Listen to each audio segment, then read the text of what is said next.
all they do is be caught once, and they'll never get back in, never. So I think if people might come down without a key, might try to get, but they can't get in. As far as the issue of the safety of the road, and I know Mr. Vito's brought that up too in the past. I can't see that. Whatever you wind up doing with that place, whether it's a dog park or not, that issue doesn't go away. I was there before '99, and kids were using it. It was I saw T-ball down there. I saw far more cars when it was used as a recreation area than a dog park. And were there issues then? Did people say they can't use it, kids can't use it because there's too many cars here? There hasn't been one incident that I'm aware of in 8 years, or 9 years, whatever it's been, since that place has started, using it for dogs. There hasn't been. I'm not saying there can't be, but unless you ban cars from there, that's a risk. No matter what you do, it's a risk. I don't think that issue should be a determining factor whether the dog park is there or not. You know, other things, the barking, the time, some of the other things we talked about, yes, that's fair, but not the parking, not the cars.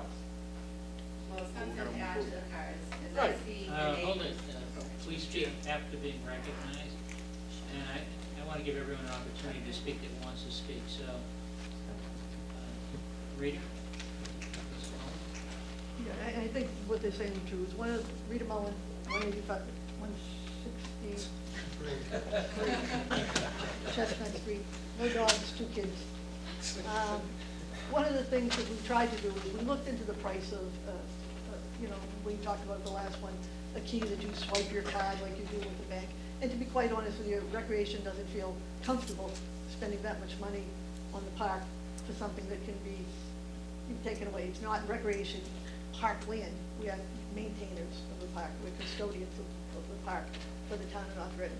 So realizing that recreation can lose its charge of it, and the selectmen could take it tomorrow, we're not going to spend that kind of money on it. We feel the amount of people that use the park now are not that many.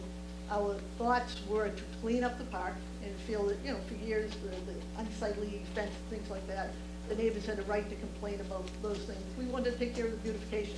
We felt the compromise was the few people that use in the back with the dog park, they have a key, via some type of lock, so that's if somebody saw somebody in there, A, they climbed the fence, or B, it's somebody that opened the fence and went in. If it's 7 o'clock or 8 o'clock, all they would have to do is take down the plate number, turn that into recreation of the police, and that person then would lose their key and lose their privileges because they violated it. If it's somebody that's in there without a key, again, you can call the recreation office, you can call the police, and we can go down and look at it. But we tried to compromise it that we would take care of the beautification of the park and give it something, useful at the front. The front would be cleaned up for the neighbors if they wanted to use it, during the week. Closed on Sunday, thought that was a good compromise. Obviously, the people that use the dogs, bring the dogs down there, they may bring them during different times, but by the neighbors' own comments before, in the last town meeting and the last meeting, it's been much better this past year. We feel that we're willing to, we owed it to the town that has let us use it for however many years to clean it up and do something, what we thought was beneficial with it. If not, we're not comfortable with putting a recreation field back there, and, recreation would not, take care of it. It's not a valid, we take care of Ipswich River Park because there are plenty of things going on. We take care of Martin's Pond Park with the Martin's Pond Association, much like this ad hoc committee. So the Martin's Pond, everybody knows Martin's Pond has grown from a dump site 30 years ago to what it is today, with the neighbors and recreation banding together to take care of it. It was a dump. The history, it was a dump at one point. It was very unsightly. It went from a dump to nothing, to rec using it, to, it's still being maybe unsightly for the neighbors that felt, we didn't do a lot with the fence and beautification. We want to beautify it so that it looks nice, like when you drive back by North Parish Park, and in the back there's something. But to be quite honest with you, there's too much land to just continue to mow and try to beautify for nobody to use. And you already heard some neighbors say that they didn't want anything down there and they wouldn't even go down, fly their kites and put their frisbee. So we were trying to make it a dual use, not a lot of impact down there, And, you know, the cars, I guess if there's a car that's parking in front of somebody's driveway, it is no different.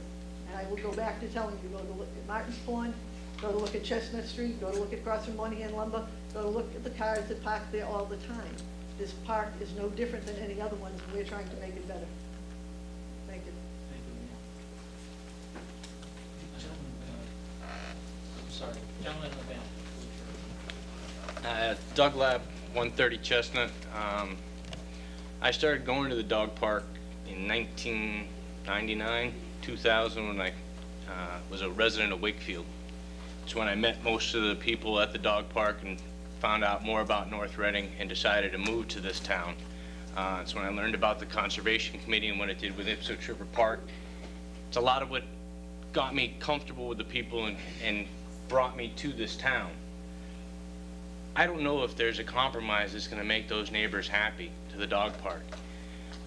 The issues surrounding the dog park, in the end, it's the noise.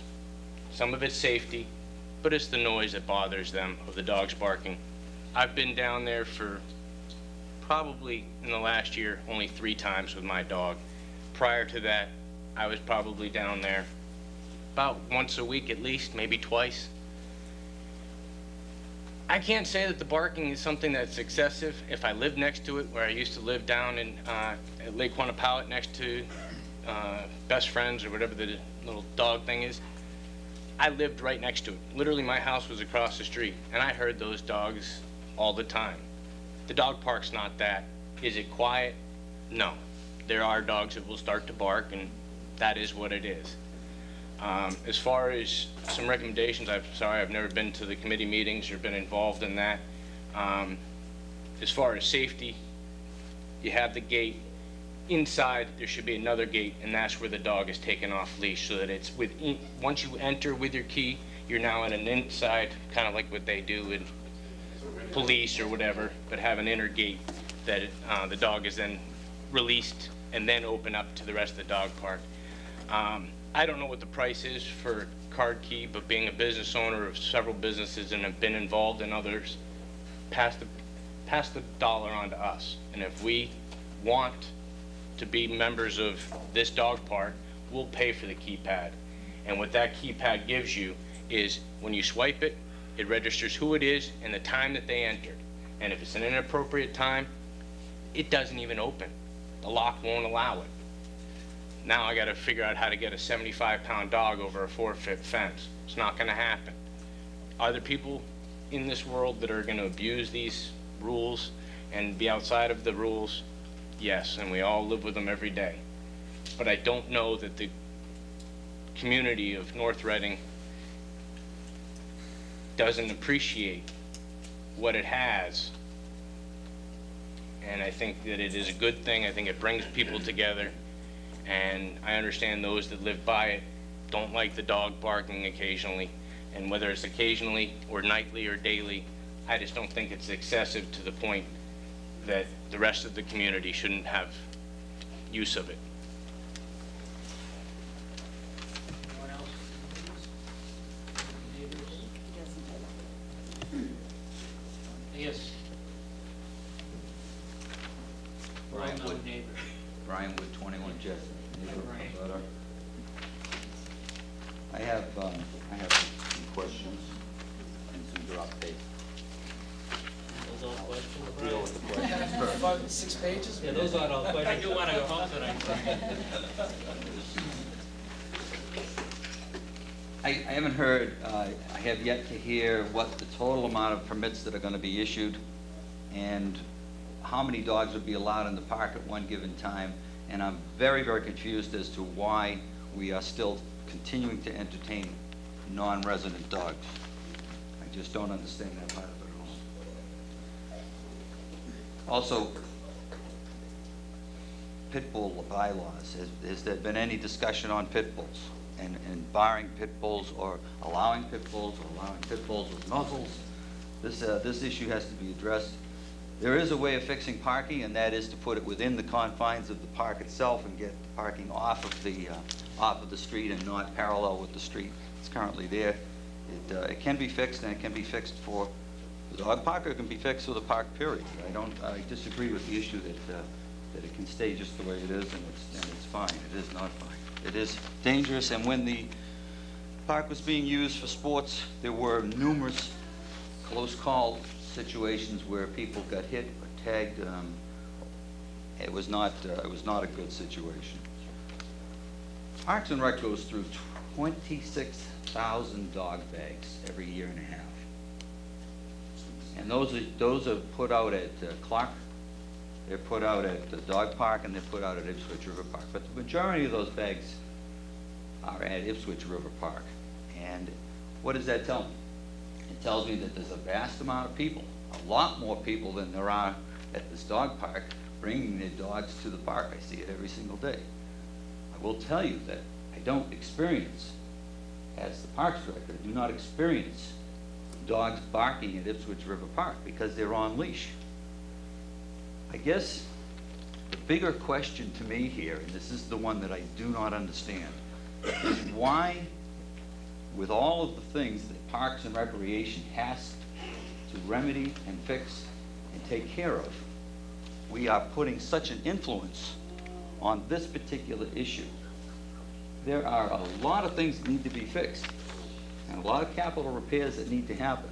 And I do not understand, for the small amount of people that benefit from this particular venture, why this committee is investing so heavily into this project.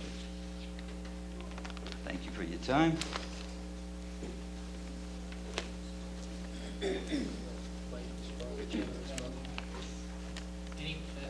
I will in a second. I just wanted, Mike, go ahead. Absolutely. Let me start with the last one first, and why we spend so much time as a committee on this is a great question, and we didn't want it. We never wanted to. We never intended to. It wasn't even part of our goals. We write goals every year, and the dog park has never been part of it. Maybe that's part of the problem. Maybe that's why we're here today, because we never made it part of our involvement. We are here because we have a selectman who's listened to the voice of the people and the residents in this area. And so I give them credit. That's why we're here. That's why we're investing the time to help them address this problem. Pit bulls, we absolutely agree with you. And I said earlier, we haven't worked out all the details of the policies and procedures. We're in the process of doing that now. We visited a few other sites, like Everett, for example, and looked at some of theirs. They have the pit bull. They won't want to allow those types of dogs, and we plan to do those same types of things. And we plan to make sure that we have the ad hoc committee part of that. We make sure the neighbors are part of that as we start to build those policies and procedures if we go forward from here. Non-residents, personally, I agree with you. I think there's a few people that we talk to and that come to this board and that come to some of the ad hoc folks that some of them live alone, some of them are older, and their only social life. One young lady or older lady from Andover and North Andover. That's the reason why we put it in there, only because of people like her. But we don't want to fall on our sword on that one. It's completely up to you. I don't disagree with you, though, personally speaking. I don't disagree. Parking, that's why we said we need to improve the parking. I listened to what the story was told about the van being in that particular position. We agree. We need to get down there as a committee, get our Parks Director and our Recreation Director with us, and get down and basically find some solutions to the parking. And that's why I told you, if you looked at number 11, we're going to improve the parking situation. And the dog bags, yeah, I know. We sign off on the budgets every year. We know what we're spending on the dog bag down at Ipswich River Park. And I know it's a lot more activity with dogs in Ipswich River Park than there is in this particular dog park. Yes, ma'am. Julie Wood, 21 Chestnut Street. I'd just like to ask one question in response to that. I don't see any of the abutters or the neighbors to Ipswich River Park here complaining about the dogs barking. I think that's because, first of all, it's a larger area. I think that the dogs are leashed. And I'd also like to understand, if that works, why we're not looking at alternative sites. Why are you talking about putting so much money into building a bigger fence, putting in a gated thing? I guess I don't really grasp why when the list came out of the other potential sites for this, I haven't heard a word about any further investigation of those other sites. Thank you. I can address that if you'd like. Go ahead. Lauren,